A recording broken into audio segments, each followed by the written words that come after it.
கும்பகோணத்தை தலைமையிடமாக கொண்டு புதிய மாவட்டம் அமைக்க வேண்டும் என வலியுறுத்தி கடந்த 25 ஆண்டு காலமாக போராட்டம் நடத்தி வரும் கும்பகோணம் மக்கள் மீண்டும் அதே கோரிக்கையை முன்னெடுத்துள்ளார்கள்.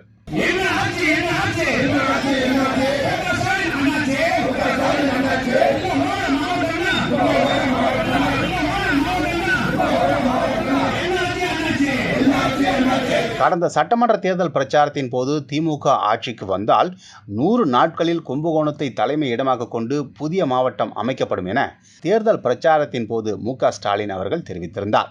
இந்நிலையில் 4 ஆண்டுகள் ஆன நிலையில் மாவட்டம் அறிவிக்காததை நினைவூட்டும் வகையில் கும்பகோணம் காந்தி பூங்கா அருகே போராட்ட ஒருங்கிணைப்பு குழு சார்பில் ஆர்ப்பாட்டம் நடைபெற்றது. வரும் ஜனவரி மாதத்திற்குள் இக்கோரிக்கை நிறைவேற்றப்படாவிட்டால் திருவிடைமருதூர் தொகுதி எம்எல்ஏ அமைச்சர் கோவிசெழியன் மற்றும் கும்பகோணம் தொகுதி எம்எல்ஏ சாக்கோட்டை அன்பழகன், ராஜ்யசபா உறுப்பினர் எஸ். கல்யாணசுந்தரம் ஆகியோர் இல்லங்கள் முன்பாக போராட்டம் நடத்தப்படும் என்று அறிவிக்கப்பட்டுள்ளது. இது அப்பகுதி மக்களிடையே பரபரப்பை ஏற்படுத்தியுள்ளது. அந்த வாக்குறுதி அடிப்படையில் 100 நாட்களுக்குள் அறிவிப்பார் என்று எதிர்பார்த்துக் கொண்டிருக்கின்றோம்.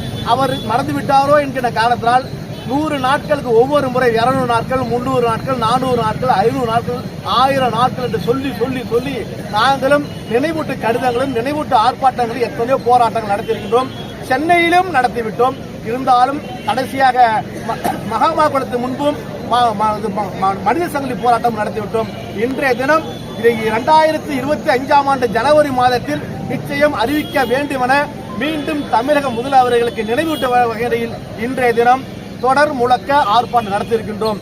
இந்த ஜனவரி மாதத்தில் அவர்கள் தமிழக முதல்வர்கள் கும்பகோணத்தை மாவட்டமாக அறிவிக்கவில்லையே அடுத்த கட்டமாக திராவிட முன்னேற்ற கழகத்துடைய மாவட்ட செயலாளர் ராஜ்யசபா உறுப்பினர் சு. கல்யாணசுந்தரம் அவர்கள் வீட்டின் முன்பு பாரதிய ஜனதா கட்சியுடைய மாவட்ட தலைவர் அன்பு சகோதரர் சதீஷ் அவர்கள் தலைமையிலும் குடந்தை சட்டமன்ற உறுப்பினர் சாக்கோட்டை அன்பழகன் அவர்கள் வீட்டு முன்பு இந்து மக்கள் கட்சியுடைய பொதுச் செயலாளர் குருமூர்த்தி அவர்கள் தலைமையிலும் திருவிடைமருதூர் சட்டமன்ற உறுப்பினர் உயர் கல்வித்துறை அமைச்சர் அன்பு நண்பர் கோவிசெழியன் அவர்கள் வீட்டு முன்பு விடுதலை தமிழ் புலிகள் கட்சியுடைய நிறுவனர் குடந்தை அரசன் அவர்கள் தலைமையிலும் குடந்தை துணை மேயர் குடந்தை மாநகர திமுகவுடைய செயலாளர் சுப தமிழழகன் வீட்டு முன்பு பாட்டாளி மக்கள் கட்சியுடைய முன்னாள் மாவட்ட செயலாளர் எஸ்.பி. குமார் அவர்கள் தலைமையிலும் அனைவருடைய வீட்டு முன்பும் போராட்டம் முற்றுகை போராட்டம் நடத்துவோம். உங்கள் ராசியின் டிசம்பர் மாத பலன்களை மிக துல்லியமாக தெரிந்து கொள்ளலாம்.